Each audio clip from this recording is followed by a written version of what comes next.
Hello everybody, it's Leo from leosgolf.com, and I'm back again today with another video featuring the Protee VX launch monitor using GS Pro. And today I'm actually back kind of doing a review as the product came out in September of last year. So it's been out a good 5 months or so now, and I thought maybe it would be a good time to revisit things. The folks at Protee have been busy updating software, so it has progressed nicely, and I thought it might be nice to just show you where things are at. Just as a recap, the product is an overhead launch monitor, as you can see in the image or video that just popped up, and it features some really cool features that put it in a space or category that kind of is a hybrid compared to other launch monitors. It features 2 high-speed cameras. It's photometric based. The cameras are capable of shooting video at 240 frames per second, and it tracks both ball metrics and club metrics. The ball metrics, well, there's a slew of data that you'll see there on the Protee Labs software. You can see it in the bottom right hand corner of your screen. You can see some of the metrics, that's not all of them. But I will list them out for you in my description, as well as the club metrics. And what's interesting about the VX in particular compared to other launch monitors is that it does not need marked balls, nor does it need any stickers on the club faces. And the way they accomplish that, I'm told, and from what I've read, is that they use AI. And the way the AI is implemented is that it basically takes images from the video and puts a virtual sticker on your club face or on the club face that it's looking at to create a reference position. And then from there, obviously takes a look at the ball as well and is able to relate where the ball made contact with the club. So I hope that helps, because I know a lot of folks have been wondering, well, what's this AI all about? And I hope that description clears that up a little bit for you. Today, what I want to do in particular is take some shots with various clubs and show you the difference both in the video feed, the impact spot that you see in the window in the top center of the Protee interface. And then what I'm also going to do is I'm going to spray the club faces with foot powder and show you the impact spot right on the screen, because there have been a number of videos out there discussing the accuracy of the machine, and they're talking about how the ball data is very, very good, but they're a little unsure of the club data. In particular, I've seen some videos where they say that, it's only producing accurate results about 50% of the time. So I'm gonna, just put it to its test today, take a bunch of shots, and you can be the judge for yourself based on the shots that I take, okay? So for now, just sit back, relax, and enjoy the video. Okay, so first off, I've got an 8-iron. I'm just going to spray some foot powder on the face of the club. Give it a sec to dry. And we'll take some shots. Now, because this is going to be a bit slow, I'll only take so many, and show you the impact. Maybe do a cut and then come back and do another one.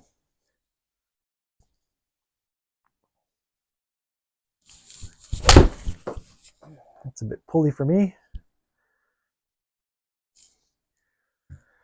Okay, so you can see there in your window, bottom right, you can see the actual video feed. And then you also see in the center window of the Protee interface the impact spot, which is kind of towards the bottom of the club and towards the hosel of the club. And folks, here's the actual impact spot according to the shot I just took. It's not this guy here, which is not that one there, which is a remnant from the shot before, I guess, but it's the more impactful one right about there. Sorry, I'm trying to show with my finger. So that's pretty good. I mean, if I put them side by side, I'll put this up here on the screen, try to tilt the club the right way. You compare for yourself. There it is in the image. There it is on camera, and there's my actual club face. So I think that's pretty darn good. what I will say is some people have been saying that it's not that accurate, that it's, too high, too low. And I think that can be adversely affected by the fact that if you're digging into the turf, the club's, submerging or sinking into the turf, then it only can see, or the device, the VX, can only see so much of your club. And I think that's part of the problem. So if in fact I was hitting perfectly crisp shots, not touching the turf whatsoever, I'd probably have more club height for it to actually track. And maybe that ball would have shown, for instance, in this image, just a hair higher in the VX image. Okay, hope that explains that. So let me go on another shot.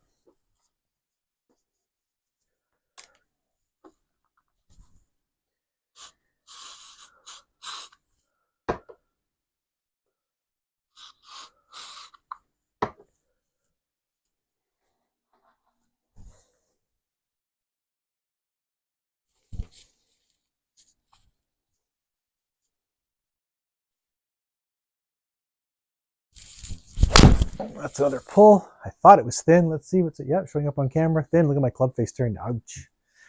Down low again towards the heel. And there are the results, as you can see right there. I'd say that concurs. That's doing quite well. No complaints whatsoever. Let me hit one more.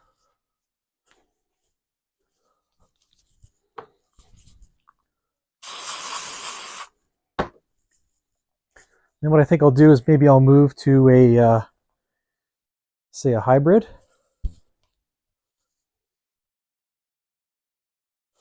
And again, this is just to give you an idea.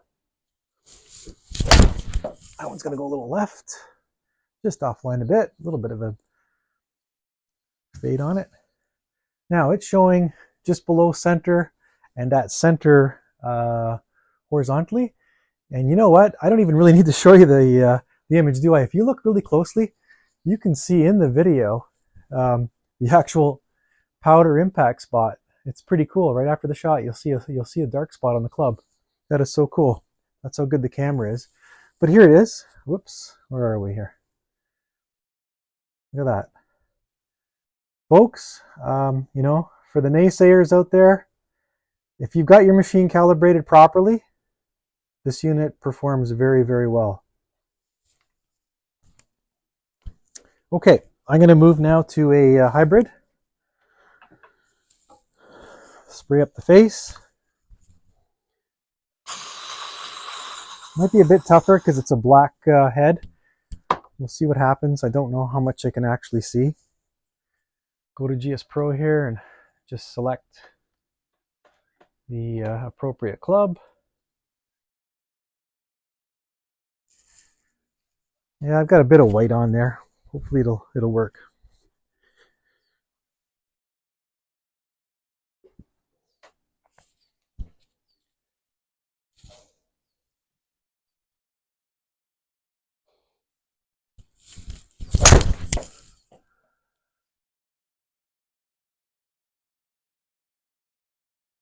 Okay. Oh, it does show. You can probably see it in the video after the strike. Yeah, you can see a bit of a spot there, but I'm going to show you. So it's showing it as kind of towards the hosel and just above center. And the images of the clubs aren't going to match identically to what you're playing, obviously. But here we go again, folks. That's quite good. I don't know if you can see it there on camera, but it's right there. Part of it is showing well, part of it's not, but that's part of the impact spot. There it is. That's better. There you go. Quite good, I think. Again, some people may argue just a touch low, but I think that's part of the fact that you're either skimming the club above or into the turf, depending on your strike. But it's definitely heely. You can see it in the video. You can see the rendition of the impact spot in the Protee software, and I'm verifying it again. Oh, that's actually a better look at it. I'm verifying it again with the head itself. Okay. Do another one. These take a while.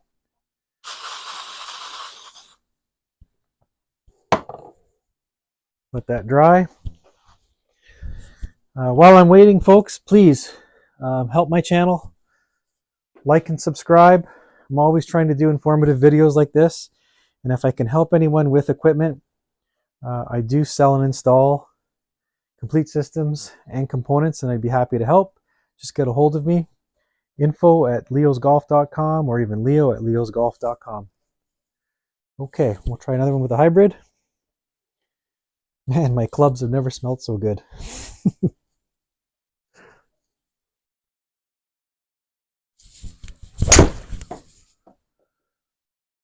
Another half decent strike, not a lot of distance, but getting it out there at least. Okay, so this one shows just a hair off center perhaps.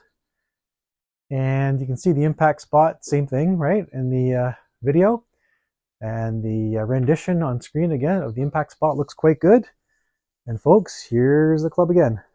Geez, I gotta see if I can get you. There it is. There.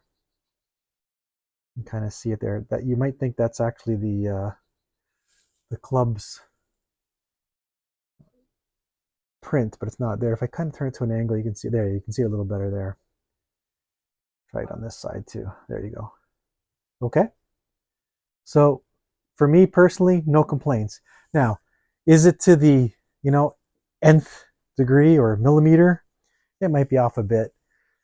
Listen, I don't think there's a launch monitor out there that's going to pinpoint it 100%.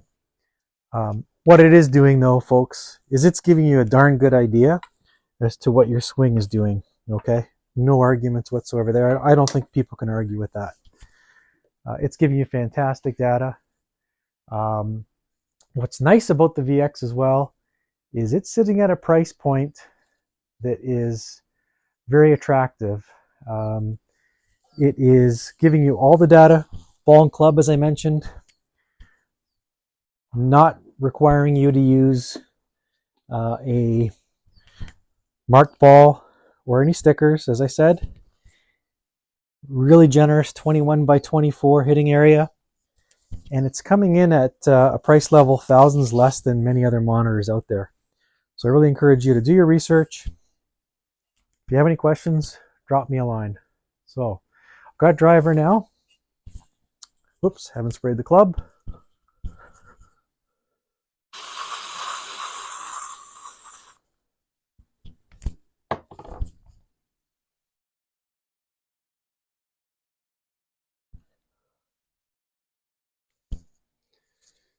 Okay, I think that's dry enough.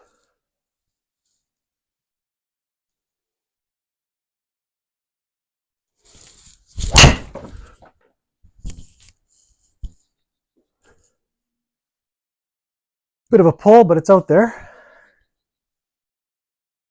Okay, so it's saying just a bit above center and just towards the hosel.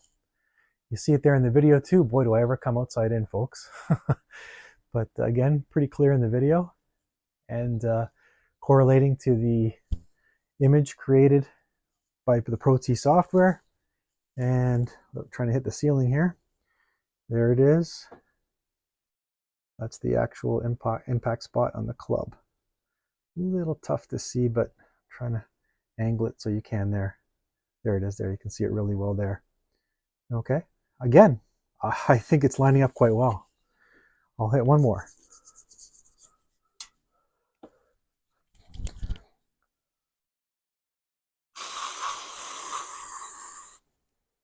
I can't stress enough how important it is to calibrate the unit.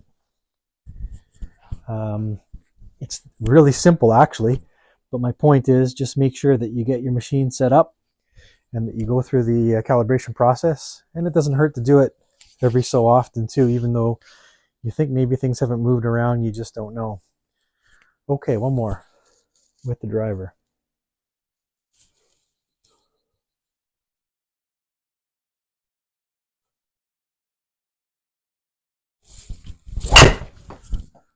That one's that one's fading back a bit towards the middle.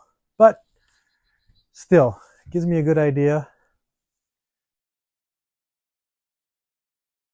Okay, so top of the club centrally. I say that concurs with the video again. And I'm going to show you the face here. There's a bit of a drag there. I don't know if that's the ball sliding up the club or down the club. But they're right up there. You can see it. There it is. Okay. There it is. There. That's a better picture. Okay. Pretty clear, pretty conclusive to me. I hope you've enjoyed the video. It's certainly, I think, an eye-opener for many folks. If you're contemplating purchasing an overhead launch monitor, there are so many out there nowadays, folks. Entry point of $8,800 Canadian for this particular unit, about $6,500 US, I think is a great value. It's churning out great data as far as I'm concerned, both ball and club, and certainly worth a look. Are there better launch monitors out there? I would say, you know what, there are launch monitors out there with perhaps more sophisticated software. What is perhaps lacking with this at the moment is the ability to do, for instance, bag mapping, but I know they are working on it. As well, although they do have a listing or a cataloging of all your shot data at the moment, you cannot download it as of yet, but I understand that is something that is on its way as well. And the other feature that I think would be nice to have with a unit like this, I can't confirm whether they are working on it, but I've heard they are, and that is the ability to add other cameras to take a look at your swing from, say, the rear view, front view, and give you that extra information that you need about your swing. Okay. But again, please, you be the judge. I'm simply putting the data out there, doing a demo for you, and you need to decide what to do with your hard-earned money, okay? Thanks again, folks. Please like and subscribe, and I'm happy to put this sort of information out there for folks to have a look at. Thank you.